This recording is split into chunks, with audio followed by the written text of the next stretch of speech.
moi un petit extrait d'un conte qui a été écrit par un élève. Ça ne fonctionne pas l'extrait, vous allez voir, là, ce n'est pas cohérent. Là, je ne regarde pas les fautes, je me suis arrangée pour enlever les fautes de français pour pas que ça nous énerve, parce que je veux qu'on se concentre juste sur la cohérence du texte. Est-ce que c'est cohérent ce bout de conte-là? Puis ce que je vais faire, c'est que je vais faire, dans le fond, un modelage des étapes pour rendre le texte cohérent, pour travailler la cohérence textuelle. Alors, ce que je veux que vous fassiez, c'est que pendant que je vais faire des étapes au tableau pour rendre le texte cohérent, je veux que vous écriviez c'est quoi les étapes que je fais. En gros, en premier, je fais quoi? Vous résumez dans vos mots. Donc, en premier, je vais faire quelque chose, vous allez écrire « Elle fait telle chose ». Deuxièmement, je fais telle chose. Je vais faire à peu près 4-5 opérations et je veux que vous écriviez sur votre feuille parce qu'après ça, on va revenir sur ces étapes-là et c'est ça qu'on va faire pendant le reste de la période après. Okay? Je vais lire le texte au complet une première fois. Il était une fois un bonhomme qui devait aller trouver un remède pour son village. Ils coururent dans toutes les directions pendant des heures. Au bout de 5 minutes, ils arrêtèrent de courir. Il était apeuré à cause du monstre qui était là. Le bonhomme, qui devait trouver le remède, ne le trouvait pas. C'était son rôle de le faire. Bon, alors il y a des choses qui ne sont pas très cohérentes dans ce texte-là. Je vais donc relire plus lentement et je vais m'arrêter quand je vais découvrir un problème de cohérence. Je recommence ma lecture. Il était une fois un bonhomme qui devait aller trouver un remède pour son village. Jusque-là, ça va, il n'y a rien de bizarre. Ils coururent dans toutes les directions. Bon, ils ici, là, ça ne fonctionne pas. On parlait d'un bonhomme, je n'ai pas vu d'autres personnages encore, donc ici, je vais aller écrire la règle de cohérence, en fait, qui ne fonctionne pas.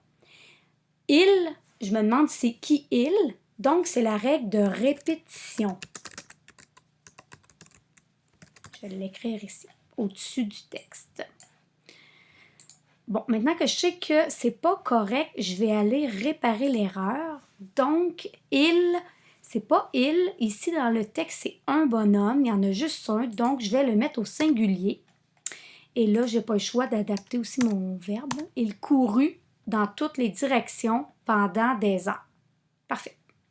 Je continue. Au bout de 5 minutes, ils arrêtèrent de courir. Bon, là, il, je sais que c'est mon petit bonhomme. Je vais tout de suite le changer. Non, le problème, il n'est pas là. Il vient de courir dans toutes les directions pendant des heures et ici, on s'est dit, au bout de 5 minutes, il arrêta de courir. Ça ne marche pas. Vraiment pas. Ici, je vais le mettre en jaune. La règle qui n'est pas respectée ici, c'est la règle de non-contradiction. Je vais l'écrire. En fait, c'est la règle de non-contradiction parce que ça se contredit. On vient de dire qu'il courait dans toutes les directions pendant des heures et au bout de 5 minutes, il arrêta de courir. Donc, ça ne fonctionne pas. Ici, ce que je pourrais faire, je pourrais l'enlever complètement, mais vu que je veux garder des détails, je vais changer ça. Je vais écrire au bout de 3 heures, par exemple, parce qu'ici, il a couru pendant des heures. Au bout de 3 heures, il arrêta de courir. Là, ça fonctionne parce que c'est cohérent avec ce qui a été dit en haut. Il a couru pendant des heures. Au bout de 3 heures, il arrêta de courir. Je continue ma lecture. Il était apeuré à cause du monstre qui était là. Oups. Ici, là, à cause du monstre qui était là, il sort d'où le monstre? On n'en a pas entendu du tout parler. Je ne savais même pas qu'il courait à cause d'un monstre. Ça ne fonctionne pas. Ici, je vais écrire au-dessus la règle de cohérence qui n'est pas respectée. Ici, étant donné que j'ai une information qui est garochée, excusez le terme, dans mon texte, c'est la règle de relation. Il n'y a pas de relation entre les événements. Il court, puis là, tout à coup, il y a un monstre. C'est comme s'il était apparu de nulle part. Alors, ce que je pourrais faire, je pourrais ajouter un détail, une phrase qui dit qu'il a commencé à entendre le monstre, par exemple. Donc, tout à coup, il entendit un bruit qui ressemblait à un grognement.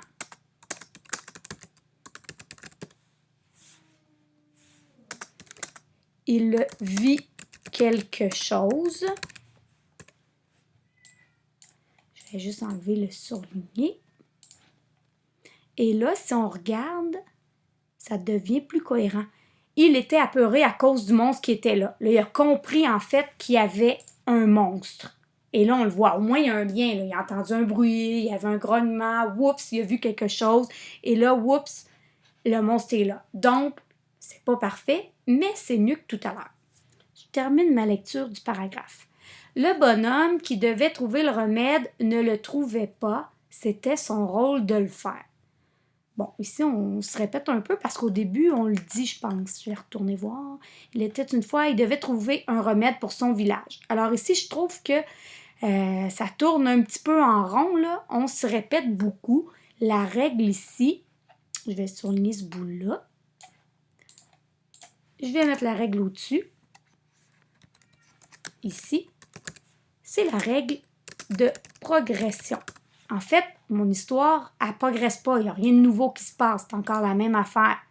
Donc, pour l'instant, je pense que je l'enlèverai parce que dans mon prochain paragraphe, on va parler des actions que le personnage va faire là, pour essayer d'éradiquer le monstre. Donc, je l'enlève complètement. Et voilà, j'ai terminé mon modelage.